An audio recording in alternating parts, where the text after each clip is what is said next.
Bien, bonjour à tous. Dans la prochaine vidéo, je vais vous montrer en détail comment réaliser la domotique de votre maison avec un Arduino Mega et un téléphone fonctionnant sous Android.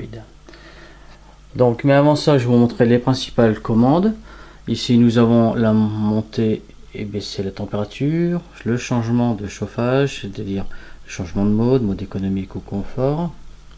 Sur le côté, capteur d'humidité, capteur de température, la communication Bluetooth, une prise USB pour la mise à jour du programme, différentes commandes manuelles, un afficheur et un vieux téléphone sous Android de façon à faire toutes les commandes nécessaires à la domotique d'une maison. Voilà, je vous montre tout ça maintenant en détail. Voilà, passons maintenant à l'application Android. Donc, je vais me connecter donc en Bluetooth à l'Arduino.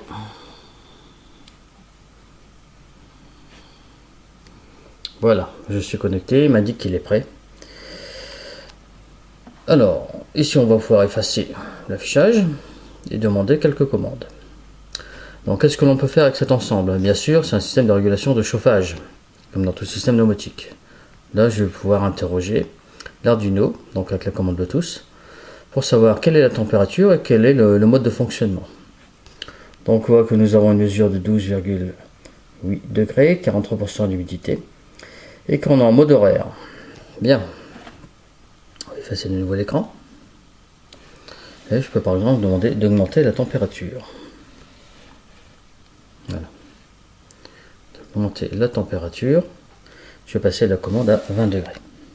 Ici nous avons un afficheur. Sur cet afficheur on trouvera le mode de fonctionnement, là actuellement on est en mode horaire, la température de consigne, 20 degrés, la température actuelle dans la pièce, 12 degrés, et l'heure qu'il est, et l'humidité.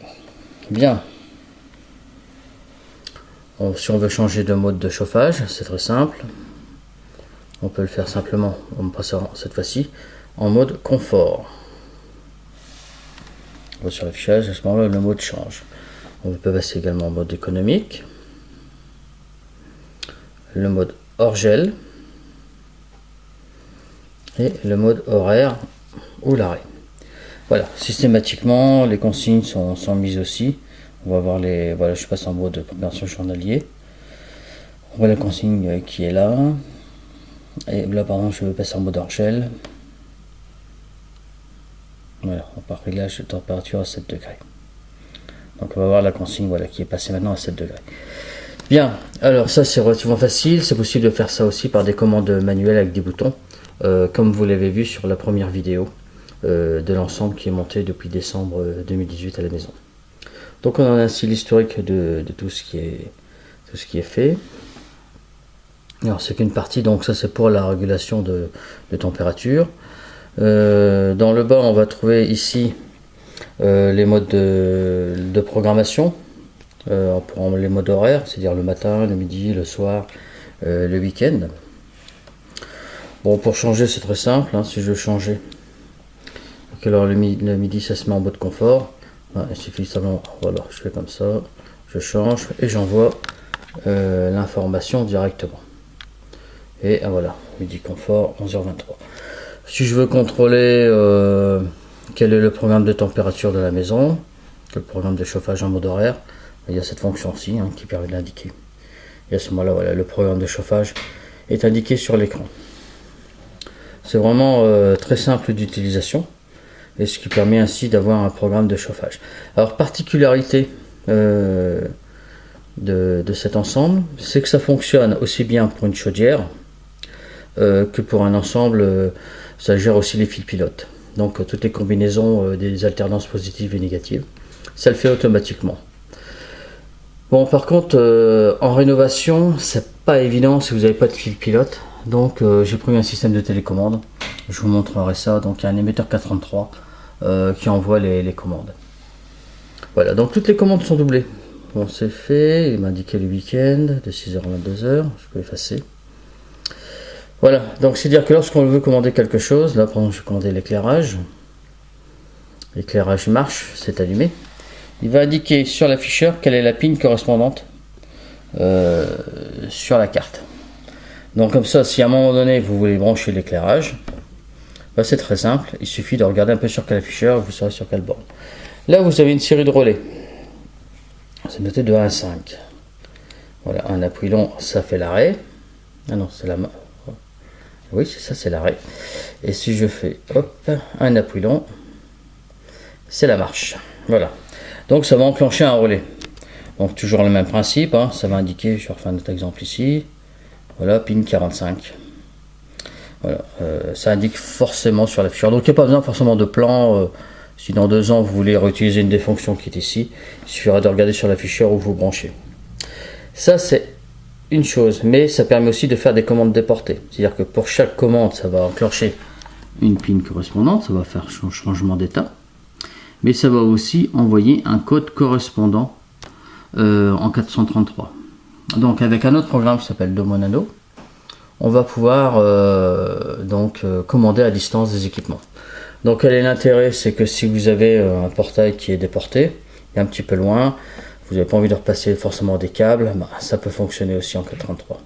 Voilà, un appui long, un appui court, on voit le portail qui est cette fois-ci fermé, à la porte du garage. Voilà. Voilà, le garage qui est ouvert, le même principe avec les volets, hein. Volets fermés, les volets ouverts, l'éclairage. Bon, forcément, ça peut pas correspondre à toutes les maisons, donc il y a une autre fonction qui est Speak to Mega, donc ce qui vous permet de parler.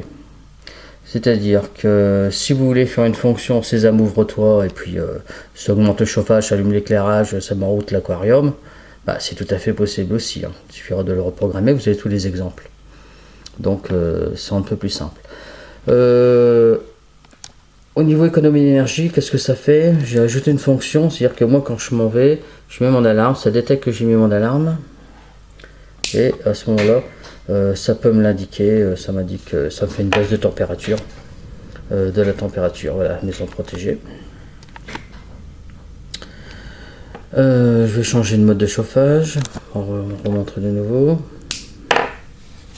Hop, je vais effacer tout ça, je vais repasser en mode horaire. Voilà, programme journalier. Je vais effacer.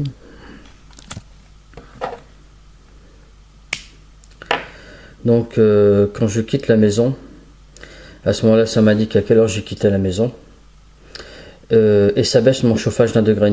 Donc si la consigne était voilà, à 20, ça va baisser un petit peu la température, et lorsque je reviens, bah, ça m'indique à quelle heure je suis revenu, et ça remet la température un petit peu, la température de confort un petit peu plus haute. Voilà, la température de nouveau réglée à 20 degrés. C'est pas grand chose, mais ça permet quand même de faire des économies. Si vous partez plusieurs heures, bien que vous avez mis votre chauffage en mode horaire, bah, ça permet de baisser un petit peu la température et de connaître les périodes où vous avez été absent, que l'alarme a été bien mise. Donc il y a une communication qui peut être faite aussi avec les alarmes, simplement par l'usage d'un contact. Voilà, c'est simple, hein. Donc, comme je disais, à chaque fois, il y a une possibilité de commander par radio commande. Donc, pour chaque fonction, on va trouver une émission. Alors, ce qui est intéressant, puisque dans la prochaine vidéo, je vous montrerai le montage de mode nano, ça va vous permettre non seulement de déporter, mais commander aussi des radiateurs à distance, quels que soient les modes, de les basculer en mode économique, hors gel, arrêt, ou de suivre simplement ou que le radiateur fonctionne en fonction du capteur de température branché sur l'Arduino. Et ça sans avoir à retirer des fils, donc c'est vraiment pratique. Bon, la commande vocale, bien sûr, ça fonctionne, c'est pas indispensable. Ce qui est appréciable, ce que vous avez vu sur l'autre côté, donc c'est la possibilité d'avoir des commandes manuelles, donc pas forcément utiliser un téléphone. Personnellement, moi j'utilise un vieux téléphone Android que je laisse à demeure sur l'équipement. C'est quand même, je dirais, bien plus pratique. Voilà, on a fait un petit peu le tour du montage. Donc on revoit ici le relais, une petite alimentation 5 volts, le capteur de température, d'humidité, le récepteur 433, l'émetteur 433, les deux antennes, la communication Bluetooth, un afficheur et ici donc l'horloge. Là j'ai mis un interrupteur pour simuler l'absence. Je crois que j'ai fait à peu près le tour des commandes. Ensuite, sur la version définitive qui est à la maison, il y a aussi des boutons poussoirs pour augmenter, descendre la température, changer de mode de chauffage. Ce qui est possible aussi, soit en commande vocale ou par commande de bouton poussoir, c'est de demander quelle était la température maximum enregistrée et la température minimale enregistrée. Voilà, tout est indiqué à ce moment-là sur l'écran. Ça vous permet de savoir un peu les températures maxi, mini enregistrées ainsi que l'humidité. Voilà pour cette première découverte. J'espère que ça vous suscitera l'envie de faire ça. Je vais vous accompagner dans une prochaine vidéo dans la liste des équipements et ensuite le guide sur la réalisation de domotique, donc avec un Arduino Vega. À très bientôt.